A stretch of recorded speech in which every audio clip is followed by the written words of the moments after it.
half day on the celebration of Bhagat Singh, because this year is lots of anniversaries.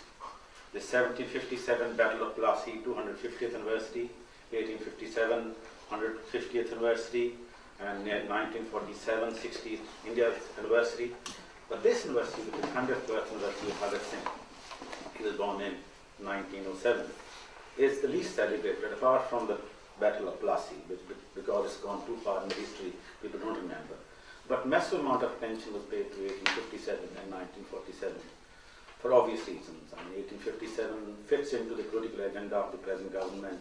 They want to show that, in India, Hindus and Muslims were together, they fought together against the British, and these Hindu nationalists are trying to divide us, so they want to highlight. 1947, again, the nation state and independence. Though, of course, for people who work on partition, it's also a question of human tragedy and highlighting this. But the celebration of Bhagat Singh, who I think represents a unique political tendency in India's spectrum of political ideologies, is the least celebrated. And I think that the fact that he's been given so little importance is, I will try to show how it is rooted in the manner in which the contestation is made on Bhagat Singh. The first thing I would say about Bhagat Singh is that almost every political tendency in India makes a claim to Bhagat Singh. But every political tendency also knows the limits of making that contestation. So they don't push this claim beyond a certain limits. And I'll try to show why do they face this contradiction. On one hand, they want to make a claim to him. On the other, they know that making a claim to him is problematic. So they go a mile, but don't go beyond that. Who are claiming his legacy? Okay, who want to claim Bhagat Singh fits in their own ideology? Obviously, the Indian nationalists, the Indian state, Indian National Congress Party, and broadly, one could say the Indian nationalists, well, they are the Indian Congress, who claims themselves to be secular Indian nationalists. Hindu nationalists, old style BJP, but old style Jansang, but now BJP and all the wings of the Hindu Parvar, they also make a claim to Bhagat Singh. Interestingly, Sikh nationalists also make a claim to him. You mentioned about Khalistan is having a platform in Khattuklan at the Mela, which is not surprising. The left, of course, makes a very strong claim. And within the left also, there are two tendencies. The parliamentary left makes a claim, and the Naxalite Maoist who do armed struggle, they make a claim, and they contest between themselves. And recently, I found an article, very interesting article, and I really welcomed it, by radical Pakistani historian Mubarak Ali. And he wrote a very simple article saying that, we've forgotten Bhagat Singh. And he said we have forgotten Bhagat Singh because Pakistan, the whole idea of Pakistani state, tries to minimize anti-imperialist struggle, tries to only think about the creation of Pakistan, but does not think about the whole struggle that went against imperialism. And if you want to revive that memory, Bhagat Singh is very central to that. And he said that Bhagat Singh is talked about in Pakistan either by the Punjabi nationalists who can kind of lay a claim to him, or a small section of the left which exists in Pakistan. So at least there's another section which is also making a claim, which is a new one, which is Pakistani left or Pakistani Punjabi nationalists. But I think Mubarak Ali represents probably both, but more the left. I also saw an interesting article, which is another claim. I have seen the title of the article, haven't read it. By Ronki Ram. He lectures in political science at Punjab University, Chandigarh. Dalit claim to Bhagat Singh, and which probably is most problematic. But maybe one could have a convoluted argument to say that Bhagat Singh also belongs to the Dalit. So if you take all this, it obviously represents all the political spectrum in India, and they all make it claim to Bhagat Singh. Now, one might raise a question: why do we want to make a claim to Bhagat Singh? Okay. What is so much about Bhagat Singh? And that will partly explain, the photographs of great people, many people who were hanged, and other people you said they were hanged. But Bhagat Singh stands above them. Why does Bhagat Singh kind of stands above them, and why is it that they want to make a claim to. I will read two passages to kind of show how Bhagat Singh was viewed in his time when he was alive and shortly after his death, to illustrate, to give you just a glimpse of where Bhagat Singh stood in national imagination. This is a passage from Nehru's autobiography. And he writes, it's a short paragraph, so I read it. Bhagat Singh did not become popular because of his acts of terrorism, but because he seemed to vindicate, for the moment, the honor of Lala Lajpat Rai, and through him of the nation. Those who don't know about Lala Lajpat Rai, he was a Punjabi nationalist, though of a Hindu kind of tinge, because he came from Arya Samaj background, who was hit on the chest by the British police. He was protesting against the Simon Commission, and he died. And then someone, some famous person, I've forgotten the name, said that is there any young person who could avenge the death of Lala Lajpat Rai? Because Lala Lajpat Rai's death became a kind of moment of national humiliation. But this is what the British can do. They can kill anyone and no one. And Bhagat Singh and his close associates, though actually they disagreed with Lala Lajpat Rai's philosophy, they took upon the task of avenging him, and they killed Saunders. Because Scott, person who was involved actually in the killing of Bhagat Singh, he knew that there's a danger to his life, and he hid himself in sort of secret bunkers or whatever. So the second next target was Saunders. So and this is what Nehru is writing about. So through him, Bhagat Singh did not become popular because of his acts of terrorism, but because he seemed to vindicate for the moment the honor of Lala Lajpat Rai, and through him of the nation. He became a symbol. The act was forgotten, the symbol remained, and within a few months, each town and village of the Punjab, and to a lesser extent in the rest of northern India, resounded with his name. Innumerable songs grew about him, and the popularity that the man achieved was something amazing. And actually, historical research hasn't been conducted on the penetration of Bhagat Singh's name in popular consciousness. When I was in JNU, I came to know about two things which were very interesting. One, Assamese student told me that in Assam, village women who do embroidery, Bhagat Singh is part of the embroidery of the village women. That's a kind of symbol of the deep penetration of popularity of Bhagat Singh. And some students from Andhra Pradesh said that in the folk songs in Telugu, Bhagat Singh is sang. Now that's only two examples, but I'm sure that's the example all over the country. The second example which I want to give is when Bhagat Singh was hanged, and it is Patibhai Sitaramaiah, who was once upon a time the leader of the Indian National Congress. He was a follower of Gandhi. What he said that time, he said that, according to Sitaramaiah, it is no exaggeration to say that at the moment, Bhagat Singh's name was as widely known all over India and was as popular as Gandhi's. And he was a follower of Gandhi. To me, he was actually underestimating Bhagat Singh. So, the point which I'm trying to make, that Bhagat Singh was extremely popular. He outshone Gandhi and every other political leader at the time of his birth. And that is the reason that almost every shade of political opinion still wants to make a claim to him. And he still, despite everything, still inspires young people and so on and so forth. Now, a very brief kind of idea about the evolution of his idea.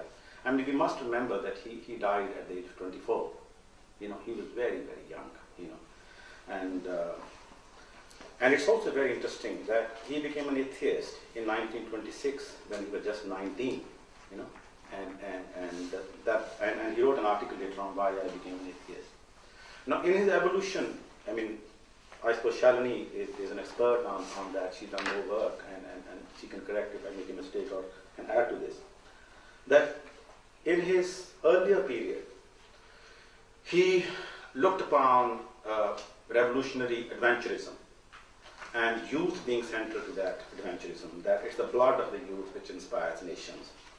And they read about Irish revolutionaries, they read about Italian revolutionaries, and the group was actually, they were very well-read people. The Dwarka Das Library in Chandigarh example of this, which is partly built by Bhagat Singh. But the main emphasis was on youth, that it's the youth who sacrifice, it's their blood which inspires people, and that's how revolutions are brought. After he was arrested for 2 cases. He was arrested because he threw the bomb in assembly, which actually was not aimed to hurt anyone, but just to create noise. And he said that it is to sort of let the deaf ears hear this noise. And later in the Lahore conspiracy case, where he along with others had killed this police officer. And he was imprisoned and eventually hanged.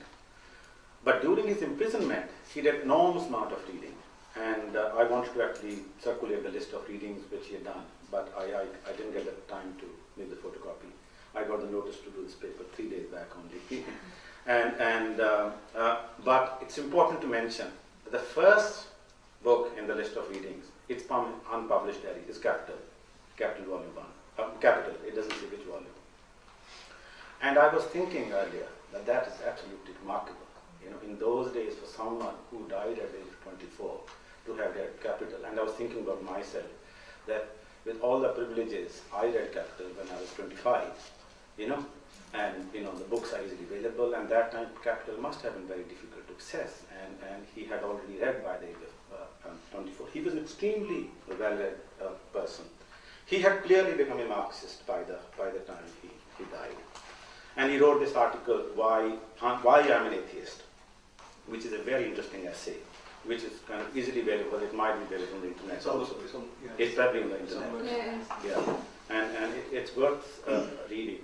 And the main article which he's kind of saying is he's trying to allay the fears or criticisms of people, of his friends also including, because many of his friends were influenced by Hinduism, you know, revivalist Hinduism and the glory of Gita and all that. And he openly said that he's an atheist. And he said, some people call me I'm an egotist, you know, and that I even think beyond God, that I can proclaim I don't believe in God. And he spends several pages to say that it's not elections in their brain. One contradiction is Bhagat Singh and Gandhi being totally opposed to each other on the question of violence and non-violence.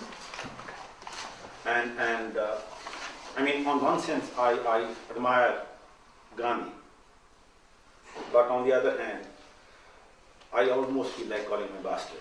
You know, I feel so angry with him. And I admire him because Gandhi did not budge an inch on this question of violence and non-violence. He was pressurized a lot by his own party that he should sort of do something to save Bhagat Singh from being hanged. Not only he did not do anything to save him from, I mean, it's certain that if Mahatma Gandhi had gone on fast unto death and said that I will die if Bhagat Singh's hanged, British probably would not have hanged him, because they would have known that turmoil would be too much. But he not only that he did not do that, he did not even condemn the decision of the British. What he told them was that we are going to have a party congress and hang him after that. But they said no, you know, because that will be very opportunistic, and the Viceroy actually took a moralistic ground that, you know, the date has been fixed up, and you are a moral person, and doing this will be an act of opportunism, so it will be immoral. So keeping with your commitment to morality, you know, we should hang him on the date which we've already decided. So they hanged him before the Karachi Congress, and Mahatma Gandhi had to face a very, very hostile youth. So one was this question that there was a clear opposition. I mean, Bhagat Singh, it is wrong to portray Bhagat Singh believing in an unqualified way in violence. Bhagat Singh, in several writings, he later on, of course, writes that I'm not committed to violence for the sake of violence. It is simply that when the oppression is so deep, and when the British Empire is holding on to its empire through counter-terrorism, through the force of violence, people are terrorized. You need to show that there are some people who can, you know, give them back and shake people out of this cowardice. But it's not that I'm committed to violence as a better means. But for Gandhi, obviously, even that wasn't acceptable. So I admire Gandhi for that. You know, that despite all the pressures, he stuck on to this. So for the Indian Nationalist Congress, there is a problem. They can't push Bhagat Singh beyond a certain point, because there will come a problem that you can see there is a counter opposition of Gandhi. The second is that the Indian National Congress was a party of the Indian capitalist class in a more complex way, not in a simple mechanistic way. But it's quite clear that the Indian capitalist class has recognized right from the early 20th century, but certainly shortly after the First World War. Because if you look at the history of India's industrialization comes in periods when the British imperialist links are, weak. That the first cement industry, steel industry, paper industry, textile industry come up when the British were engaged in the First World War. And the moment the war is finished, they again tighten the screws and the industry goes into decline. And then the Great Depression comes, again the Indian industry starts building up. So Indian capitalists had realized from their own experience that they needed an independent state. If only with a little weakening of the colonial state, you can start breathing, it will be so wonderful to have your own state. And of course, Gandhi was financed by Birla, and there's absolutely clear evidence that Indian capitalist class was very systematically implicated in the Indian national struggle.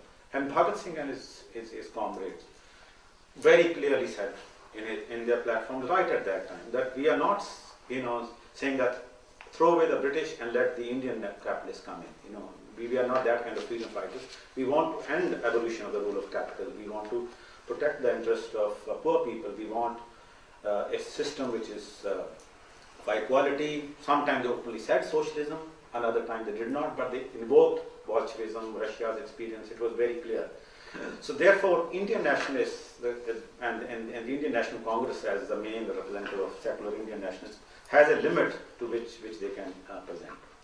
The Hindu nationalists, why do they make a claim? They make a claim because Bhagat Singh represents a strand of militant nationalism.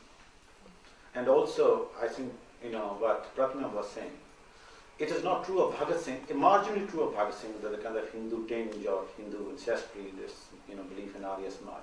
But large part of his other comrades, they were quite sort of subscribing to Hindu ideology. And sometimes they actually sought inspiration for violence also from Krishna and Lord Krishna and from Gita. And even Bhagat Singh says that, he used to do Gayatri Simran when he was a young boy.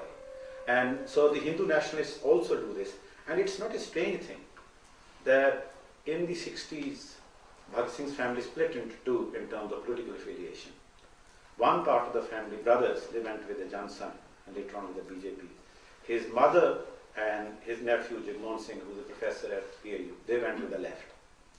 That actually shows the sort of, in a way, ambiguity in Bhagat Singh's own background, that there were those two strands which were running into that. So to some extent, the Hindu nationalists also have a small claim to Bhagat Singh, but they also cannot push that claim beyond a certain limits, because they also have a problem. They have a problem, one, because Bhagat Singh was an atheist. They know that it's clearly written, the document that why an atheist exists, and he was openly opposed to communalism. Some of the first anti-communalists were Bhagat Singh and his associates. And there is one account that when they formed the group, Hindustani Republican Army, and just one small point here, that it was called Hindustani Republican Army, and at Bhagat Singh's insistence, it was called Hindustani Socialist Republican Army. The decision was taken that we have nothing to do with religion. And according to one account, he was asked to remove his turban and cut his beard.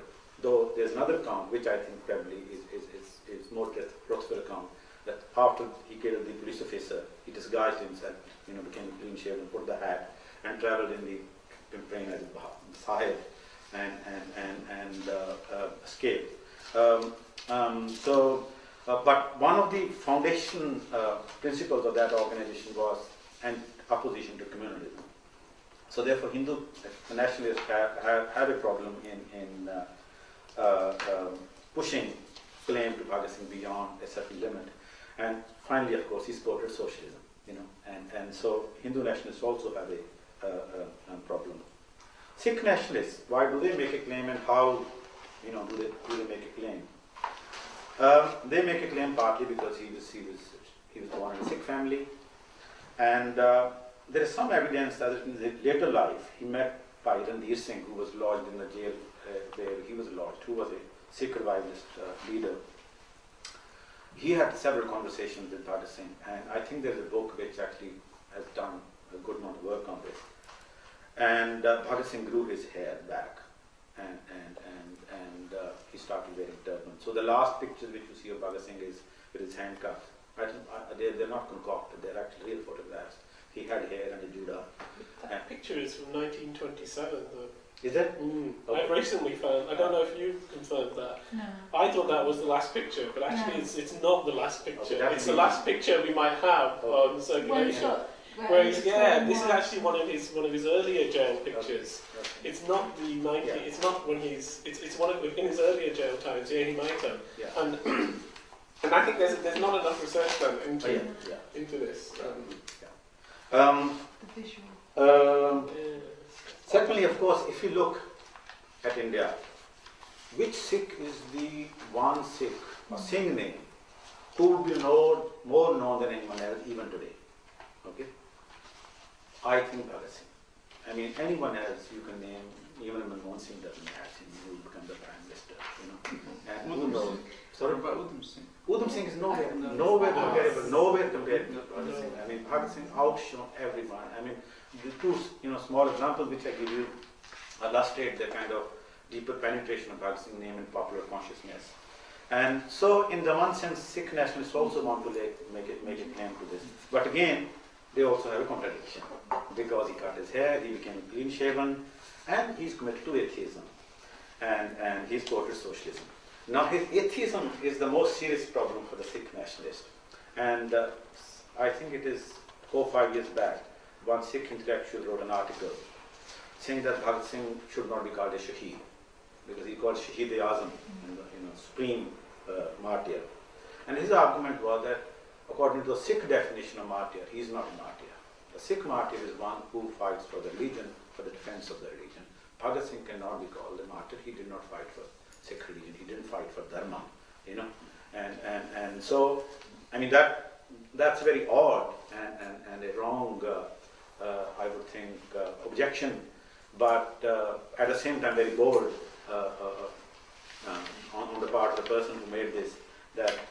So they also have a problem in making a claim to him. So they also, Akali Dal would make a claim, they would hold a rally, they would hold a state function, but they will not go beyond a certain limit in propagating Bhagat Singh.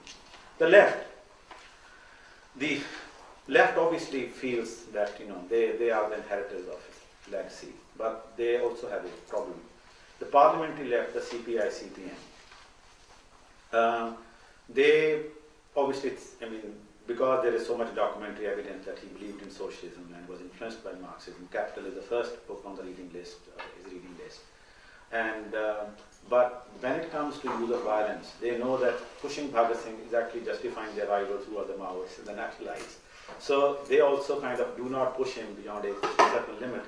But it's also interesting that some of Bhagat Singh's close associates later on joined the CPI after they survived during that period. So parliamentary left also has a claim but also has a problem. The Naxalite left, they think they are the real inheritors of Bhagat Singh. That Bhagat Singh believed in the philosophy of the bomb and using armed struggle as a way, and we believe in an armed struggle to overthrow Indian capitalism. We are but they also have a problem, because Bhagat Singh in his later writings actually condemned individual terrorism openly. And in one of the writings he says that I was never a terrorist. And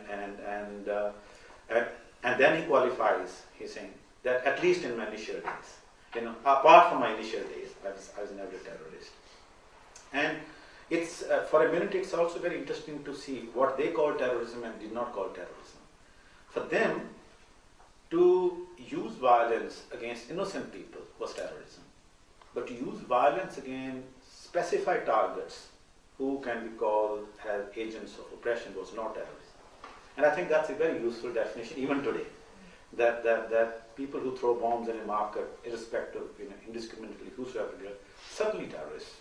But people who selectively use violence, whether the word terrorism can be used against them is questionable. So the Naxalite left also has a problem in appropriating his heritage. So to conclude this part, the point which I want to make is that each political tendency in India, I mean, Dalit Singh I haven't seen Ronki's article, what he's saying, and it will be worth looking at it. And it will be interesting if in Pakistan it becomes interesting, because I think some kind of revival of interest in Bhagat Singh. For the first time, some celebrations have taken place, some meetings have taken place in Pakistan, which would be very interesting. I think that though each political tendency which I kind of outlines, they feel some degree of legitimacy for the reason which I mentioned, that because each one of them can claim something, and on the basis of this, they will not push this contest beyond a certain point. But this has also led to hesitation in making a critical evaluation of Bhagat Singh. The search on Bhagat Singh is not very critical. It's just eulogizes him as a great revolutionary. I mean, the search on Mahatma Gandhi still is quite interesting. I mean, there is obviously eulogy of Mahatma Gandhi by the Indian state, but there is a lot of very interesting research which is critical of Gandhi, his approach. Finally, I would think, how much time is 4:30? I can go on, or no, more than that. Well, we're going to maybe another 5. Okay, fine. 5. Okay. That's a little too stretchy, saying 5 minutes. Okay. Right. 5 minutes. I would think that the real contest was between Gandhi and Bhagat Singh. And I think Gandhi was acutely aware of this, that there was a contest between him and Bhagat Singh. Because he knew at that time, from within the Congress party, that where his moral authority was very, very powerful. I mean, congressmen will oppose Bhagat Singh, will oppose Gandhi up to a certain limit, but they will not go beyond certain points. There was a massive opposition to many of the things which he said. To the extent that even Nehru and Subhash Bose openly supported some of the activities of Bhagat Singh. C.R. Das, one of who was companion of Bhagat Singh, he went on his fast unto death, and he died after 63 days of fast. And in fact, in Bengal, C.R. Das is as venerable figure as Bhagat Singh. Jatin Das. Okay, yeah, Jatin Das. Sorry. C.R. Das was a mediator between Gandhi and the revolutionaries. And Jatin Das, Nehru actually went to see him. And Nehru's father, Motilal Nehru, financially supported Chandrasekhar Azad. Chandrasekhar Azad was another companion of Bhagat Singh, who had vowed never to be caught by the British, and he died in the final battle, and who was also committed to socialism. So Gandhi knew that his, not only sort of outside the Congress, but even within the Congress, Bhagat Singh is extremely popular. And no, I can't prove it, but my suspicion is that despite all the moral things surrounding Gandhi, he was also a very, very, very clever politician. He knew that if Bhagat Singh is not sentenced to death, he will survive. And Bhagat Singh was only 24, and Mahatma Gandhi was already more than 50 years old that time. Bhagat Singh will outshine him by any day. And I have a feeling that Nehru and Subhash Bose would have gone with Bhagat Singh. And the British colonialists also knew about this. That they also knew that if, Bhagat Singh is not hanged, the level of popularity which he has, he will become the fulcrum of political revolution. So, I reviewed I did a review article in the Journal of Punjab Studies, where I said that between the militant tendency in the Congress party, in the national movement, and this, there was a kind of complementarity. The complementarity ran in this way, that Gandhi and all had a huge popular following, And that popular following helped the revolutionaries because that put a constraint on the British state to open repression against them. On the other hand, these revolutionaries further expanded the popular support for the freedom movement. So there was a complementarity. Gandhi was very well aware of this popularity. I don't have the time, but there are several passages which show that he was quite aware that they're very, very popular. Secondly, about the youth, he was very clear that youth had totally swung over to Bhagat Singh by that time. And they even made a concession later on that people who once belonged to Hindustani Socialist Republican Army, they can become members of the Congress Party. And the British administration was very worried about it. There are some secret intelligence reports which shows that what is Congress doing? They are making members of, they are making terrorists as a member of their organization. And in some places, the terrorists have actually occupied the Congress organization at a district level. So they were very worried. Intellectually, I have no doubt that Bhagat Singh was far, far superior than Gandhi. Gandhi has a moral caliber. If you look at Gandhi's writings, Gandhi has hardly any analytical and logical capabilities. And Bhagat Singh, even at such a young age, shows the understanding of the logic of imperialism. He shows that how imperialism, where dominant economies, dominate underdeveloped economies, and that's how the transfer of resources takes place. He and his colleagues were, very well informed about this, and they understood the freedom movement as a part of that struggle.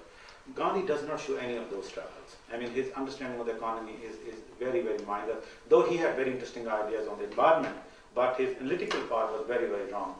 So I would conclude by saying that his real contest was with Gandhi, and that contest died with his death. Oh, thank you. Controversial statements. Controversial statements. So, let me... I'm not going to abuse my chair's privilege, but I should, but I won't. So let me open it out to the audience who may have comments or questions. I think we're kind of digesting it, aren't we? Okay.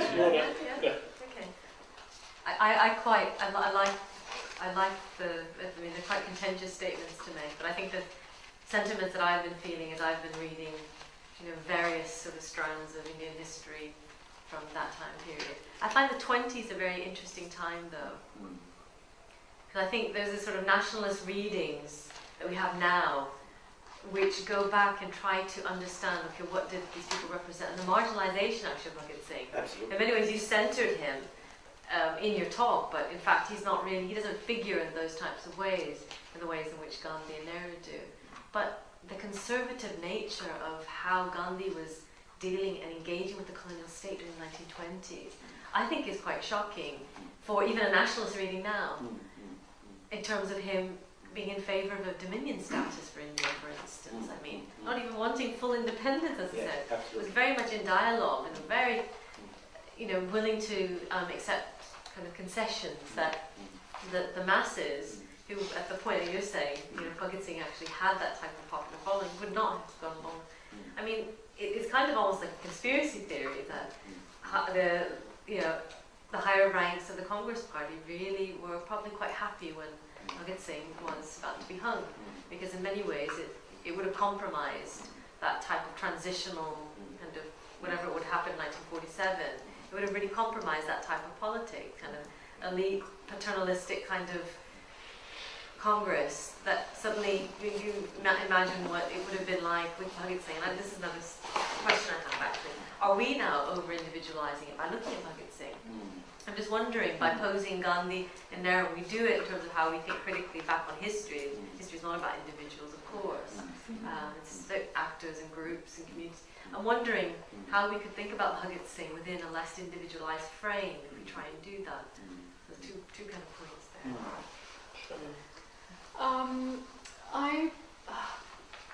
I thought, obviously, Preetham, I agree with what you're saying, but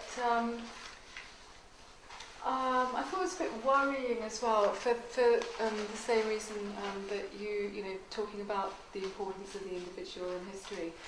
And I was thinking, I don't mean to be offensive to anyone here, but wasn't he?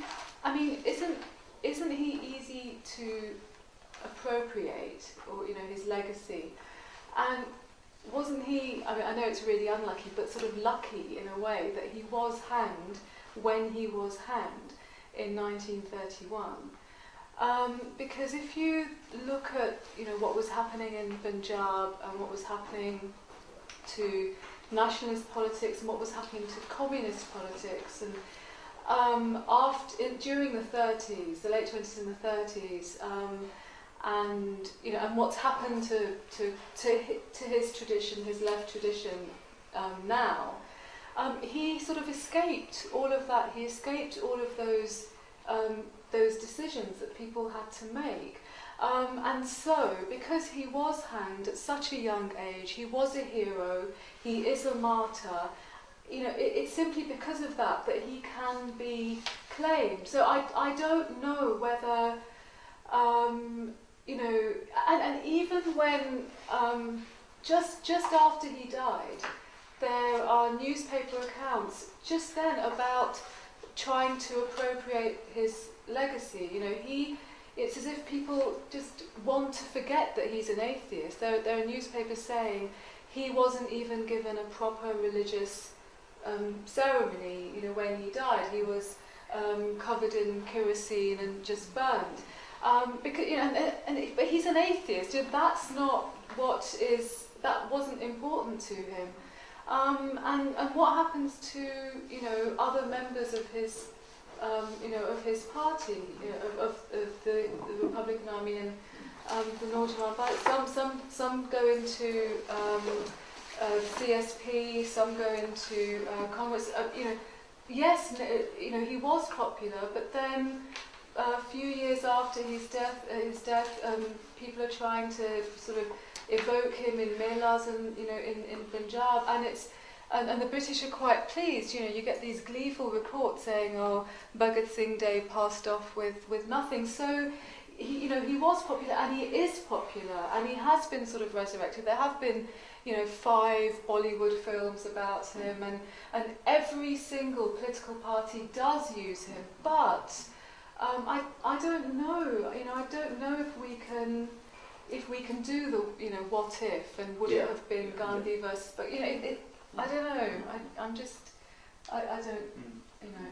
I don't think. I would be sceptical. I'm going to abuse Chair's privilege. Yeah, yeah. Well, I would have thought that Gandhi had a. I mean, I don't know the works of either Gandhi or Bhagat Singh very well, but I would have thought that at that time Gandhi had a well-developed vision of what India, the kind of India he wanted. Compared with Bhagat Singh. I would have thought that Gandhi, with his connections to all sorts of people abroad, you know, the formation of his thoughts in South Africa, in England, you know, his discussions with the colonial masters, etc. I would have thought he had a much clearer vision of what India, the kind of India he wanted. And here, you know, he would have thought of one of the reasons why he would not have condemned. He did not say anything about Gandhi, about the you know, the hanging, condemn the hanging, is because he would be, obviously it's against his ideology, but it would be everything he wanted for India. I would say it's sort of creative destruction. Or strategic, you know, sort of. Yeah, I mean, you know, obviously in his heart he wanted lots of other things, you know, to go and fight the anti-colonial struggle, but that's not exactly what he wanted. That's not how he wanted the freedom for India. So I don't know whether you're posing a question in that. I don't know how relevant that question is. I will forget all this if I don't reply. Oh, okay, you want to reply to another round. Go on. Yeah. Can I start from the last one? I don't get any idea that Gandhi had a very clear vision. If you look at Gandhi's economic writings, they are very muddled. He had a view of village community, which is self-sufficient, which depends on rural industry. The person who had a vision was Nehru. Nehru was very clear that they are going to industrialize India, modernize India, they are going to industrialize with active participation of the state, and state will not do what is being done in Soviet Union, that is, you know, appropriation of private property. Private property will be maintained, but state will participate in developing capitalism. State capitalist part of development was very clear. Nehru was the chairman of the planning committee of the National Congress. He produced a report in 1936 which argued this vision, which was supported by the Bombay Plan of the industrialists, which argued the same point. And M.N. Roy wrote a People's Plan. So Nehru had a vision of India. And in one sense, what you're saying about Bhagat Singh, I'm not sure I would completely agree with you, but what you're saying that from Bhagat Singh's point of view, it might be good that he died because God knows what would have happened to him. One could say similarly about Gandhi. It's good he died in 1948 because he would have become absolutely irrelevant in 50s. Absolutely. Because what Nehru was doing, you know, and was totally antithetical to what Gandhi wanted to do. And I think Nehru was right, you know. But what Gandhi wanted to would have not. He did not have an economic vision. No, I'm not talking about the economic vision. I'm talking about the ideology of non-violence. No. I mean, his ideology of non-violence was very, very seriously flawed. But it was also strategic. He took India into the Second World War. I mean, this is not, you know, he said, yeah, okay, we'll go to the Second World War. And that brings me to, you know, the point which is, Gandhi was making massive compromising. Gandhi is one example. He was total surrender, you know. And he was being condemned within his own party that, you know, what are you doing? And even Nehru was forced to make criticisms of him. But Nehru always had this problem that he could not go beyond certain limit to criticize Gandhi. There was one example that Nehru published an article of Bhagat Singh or one of his associates in the paper which he was editing. And Gandhi admonished him, what the hell are you doing? You know, you're advocating. And Nehru then buckled down and said that, yes, I'm sorry I published it, but I published it because there's such a popular demand to get their ideas represented. But, you know, Gandhi, I mean, without this opposition, Gandhi would have agreed to India becoming some kind of a dominion status within the British Empire. He didn't have a vision necessarily. It evolved. It evolved and it actually went beyond him. So the only thing which Gandhi can be credited, and I say that, you know, despite all the criticism, he was generally committed to non-violence, but with a rider that sometimes he was extremely arrogant on that, insensitive to the point of arrogance. He called Bhagat Singh a gunda. That was I mean, these are actual words, I can quote them. That the Bhagat Singh kind of gundaism leads to gundaism and destruction. These are the actual words. He called Guru Gobind Singh as a misguided leader. Okay? He wasn't bothered that a huge community is going to be offended by this.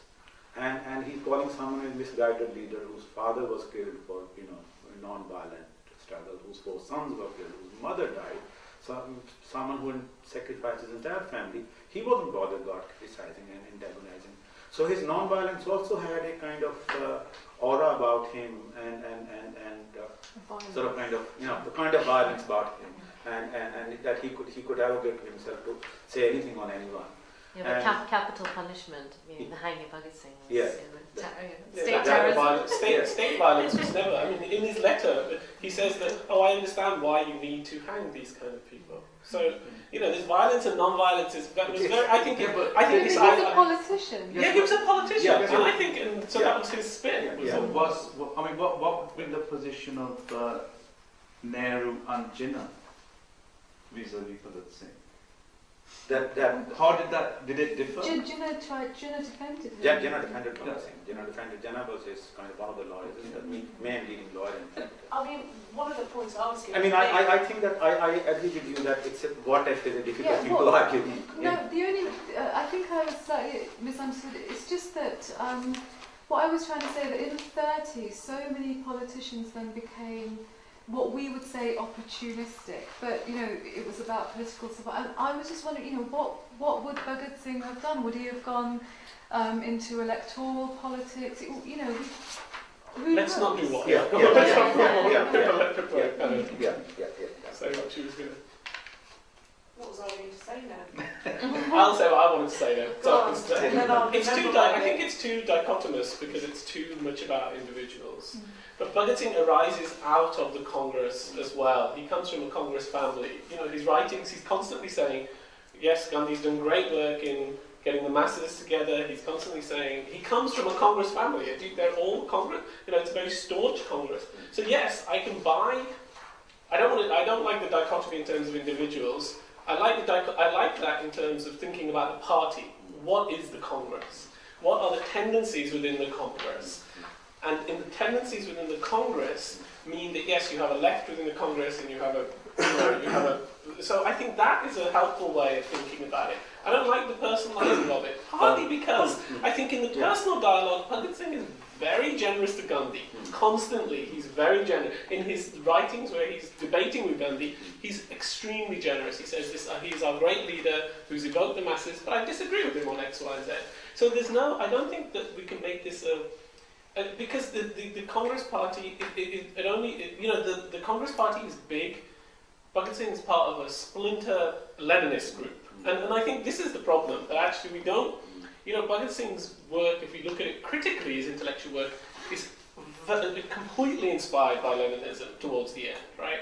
He's thinking about the Bharat Naujawan Sabha as the United States of India, based on the Soviet model. He sends a telegram to Lenin on his birthday. These guys are extremely inspired by Leninism.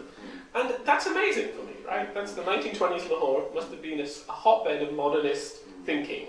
And Leninism is strong. But Leninism is Carter. The interesting thing about you said is why? I don't understand why is this guy so popular, given that he's operating in, how many people were in the Hindustan Naujawan Sabha?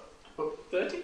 Yeah, very few. Not it's not Congress, right? It's not this huge, swirling nationalist. So I think... Yeah, but Congress wasn't big in Punjab. Yeah. No, but it was big in the rest of... But this is the point that I was going to make, that actually one of the appeals of Gandhi was that he was able to penetrate into rural society and take his message, to all walks of people, whereas I'm not sure, Bhagat Singh and his ideology could necessarily do that. I mean, although he's kind of popular and the way you've kind of presented it, everyone wants to kind of lay claim to him. But if you look at that time, I don't think kind of Bhagat Singh had that kind of and in some ways, I mean, one of the things about Gandhi was that he was kind of conservative, but he appealed to the kind of sentiments of that period. Because it's something that kind of worked in sync with the people, and that's why it had the appeal for the masses. But on this individual thing, maybe it got overplayed. I mean, I when I said Bhagat Singh versus Gandhi, I wasn't actually meaning to say. I mean, given my sort of upbringing, I don't do that. But I was trying to represent them as political tendencies. No, absolutely. Gandhi as a representative of the Indian national But in Congress, a way, Indian they are nationalism. similar. No. But let me about Bhagat Singh's praise of Gandhi. It's not only Bhagat Singh. All the revolutionaries who praised Gandhi up to a certain point, up to Chauri Chaura incident. They saw themselves as part of the larger struggle. But when Gandhi suddenly withdrew the non-cooperation movement because some incident happened in Chauri Chaura, there the split came. And it wasn't only revolutionary, it was even Nehru, Subhash Bose, they were all angry with Mahatma Gandhi. That he's totally dumped the whole movement because some people have committed some violence on soldiers in Chauri Chaura. He doesn't bother because he wants his own principles to be there. More supreme. He's not bothered by the political movement. After that, there was a clear split. After that, there was no praise for Gandhi. So it's part of the historical evolution that this. I think your point is very good that Gandhi's success was he was able to appeal to the level of consciousness. I would think using Hinduism. Yes. His old idea of Ram Rajya, anti-cow slaughter. And I would also think that there is a danger. I mean, he was also sowing dangerous seeds by doing that. Hindu nationalism, which has flourished today, has roots in Gandhism. I'm quite categorical. I've written a paper in February quarterly where I said that, and that you can't totally dissociate. How can a state, which is like Gujarat, which is its home state, people say, oh, it can't happen in Gandhi's Gujarat. It's happened in Gandhi's Gujarat because there's a logical link between that. Gandhi was appealing to that, sort of low-level religious Hindu consciousness by using all those symbols. And it's not that he was doing it in a tactical way. He actually believed in all that. His opposition to Ambedkar is very, very, very interesting. When Ambedkar was asking for Dalit rights, he did not want to give them the Dalit right because he said that will split Hindu community. He was very emphatic on that, And so in a way you could say that his conservatism allowed him to have that kind of a foothold, but it also alienated a large number of Muslims. Large part of the Muslims. Bhagat Singh was genuinely cross national community. He was as popular among the Muslim community as he was among the Hindu community. And that sense, what I was saying, it is true that is a weakness which they had. That by the time he was hanged, their organization was in tatters. Chandrasekhar Azad had been killed. They three were hanged.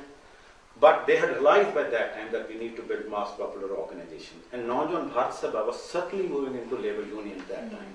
They had moved beyond the students and the youth. They had actually moving into labor unions and trying to work into labor unions. Now it is again one of those what if things. I would have thought that had he survived, and even if it was a small group, they would have actually gone into mass activities, not violent activities. They have completely realized that is futile activity. We need to build mass organization. We need to build peasants, Kisan Sabhas, students' unions, workers' organizations, and they were moving in that direction. It obviously would have meant competition with Mahatma Gandhi. One doesn't know. But the other point I want to make is that it's how national consciousness changes in a country is a very critical point. And when big national movements are launched, sometimes it's a very small little thing which can change the entire color.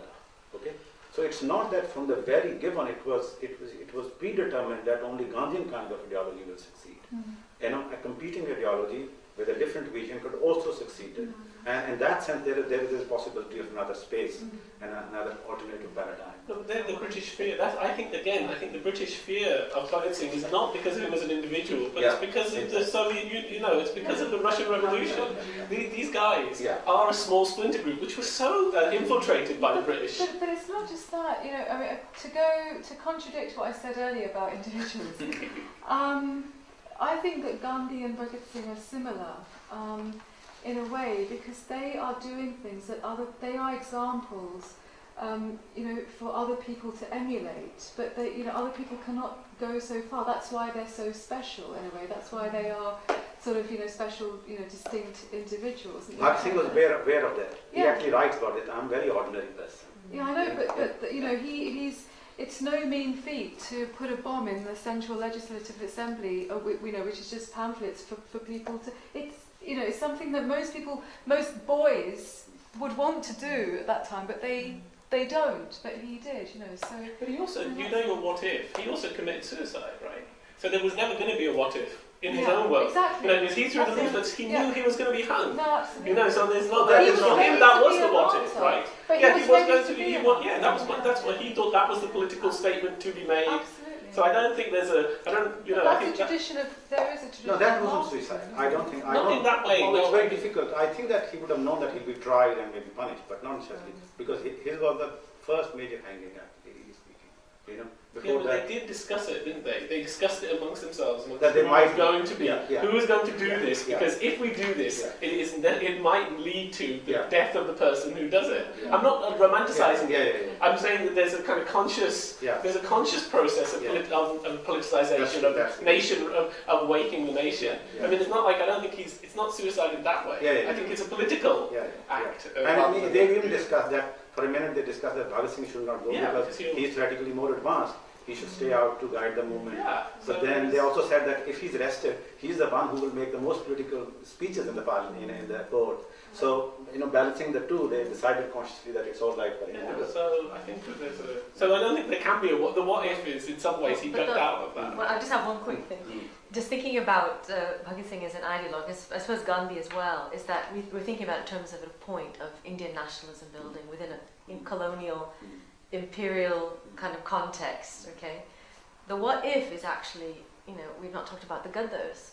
Okay, the what if is an example of an ideologue whose ideas then go and kind of transcend outside of that Indian nationalist context into lots of different contexts of the whole idea of martyrdom or in exile and having that ideologue that's no longer living as such, but having a strong sense of becoming workers. These young men become workers. They have class consciousness. They are inspired by the ideas, and yet it's a different context. And I think actually a lot of the reliving and retelling of Bhagat Singh now, the whole revivalism, has a lot. It's not just about the legacies of the Gaddars in the diaspora, but I think the interest allowed for kind of, doesn't have to be anti-nationalist, but a not Indian kind of reworking of what Bhagat Singh actually represented. I think that is, I'm not saying it's a movement as such that's still living, but I think that is maybe one example of something that did kind of carry on. It left the Indian context and came back, and ideas were, I think it became very complex what was going on at that time and what those legacies are. And I mean, if one is thinking about these possibilities, we should remember that they praised Lenin and Trotsky, and that's another thing about the left, wanting to claim Bhagat Singh but having a problem, because Bhagat Singh was also a great admirer of Trotsky, and the Indian left is predominantly Stalinist, and because Trotsky was a hero at that time. But then in that case, he should have had quite a lot in common with Gandhi. Oh, Gandhi did not praise Trotsky. Well, he had his Trotsky farm in South Africa. Well, but it's why he liked Gandhi and why was the possibility, because if you look at the Bolshevik movement, Bolshevik revolution took place in October 1917. Even in early 1917, you could not have thought that Bolsheviks would come into power. Bolsheviks were a small group. So situations can change very drastically. I mean, when flux takes place, they suddenly flux, and that's why they thought that if he could do this, he was in exile. Lenin was in exile when he came back, but the whole movement turned against the Mensheviks, and Mensheviks like the Gandhians of India, and peaceful, revolutionary, and Bolsheviks like the. So they thought that yes, the movement is dominated by Gandhians, but a moment can come which can totally transform, and so there is I will not rule out the possibility.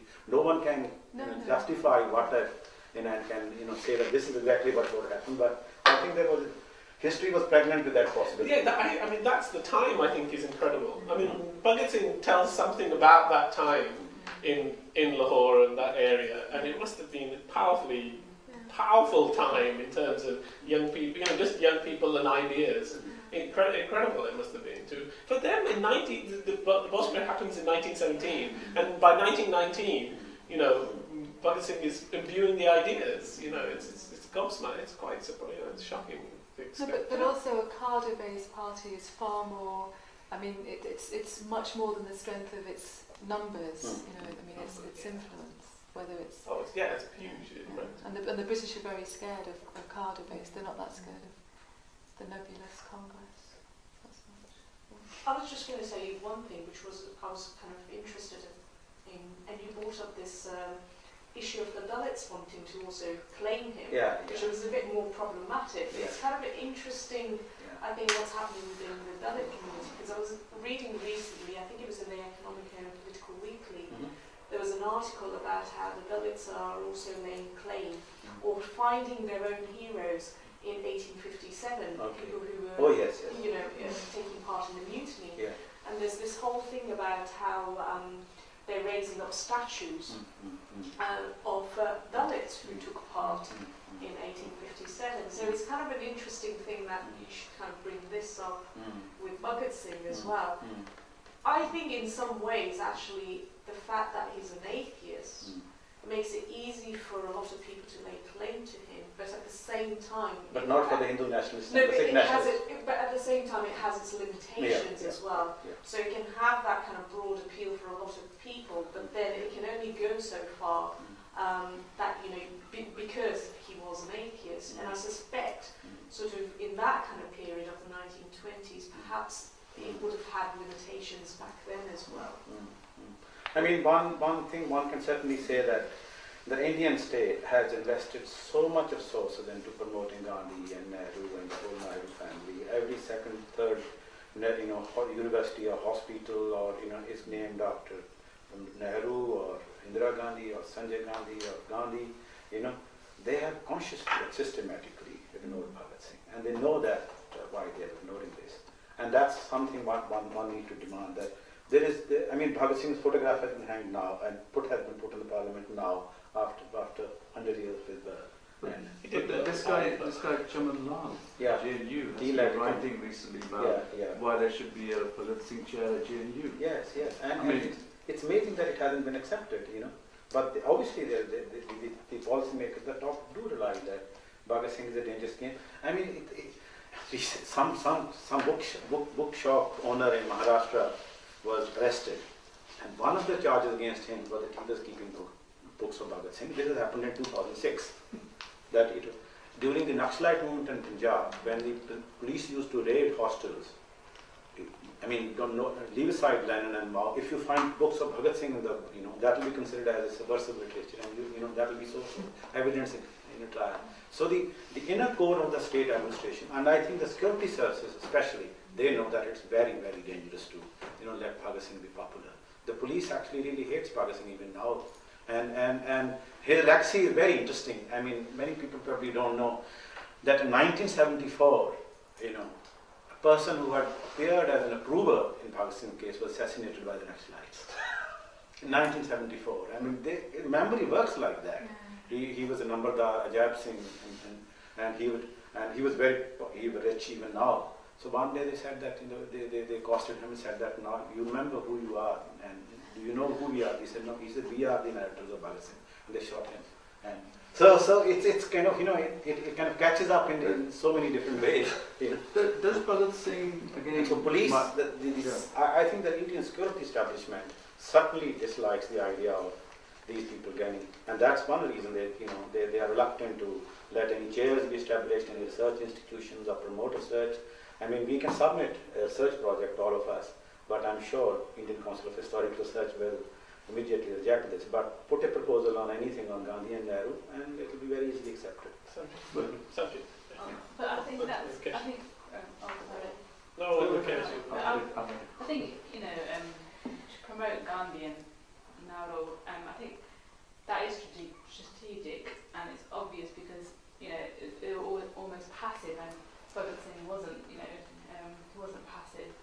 So if you are going to promote Bhagat Singh, no one wants to do that for control purposes, because it means like the youth or a generation can rise up against injustice. The other thing I want to say, it's funny that Sikh nationalists can't claim Bhagat Singh, even though I don't think I should ever claim him anyway, because I just think he was a great human being. But Sikh nationalists try to, can't claim Bhagat Singh to a certain point, but Sikhism in essence wasn't about fighting for the Sikh religion. I mean, like Guru Tegh Bahadur, he fought for Hinduism, but also Not for Hinduism. Not Hindu, sorry. But for the human rights For of the human rights, yes, sorry. And so, and Bhagat Singh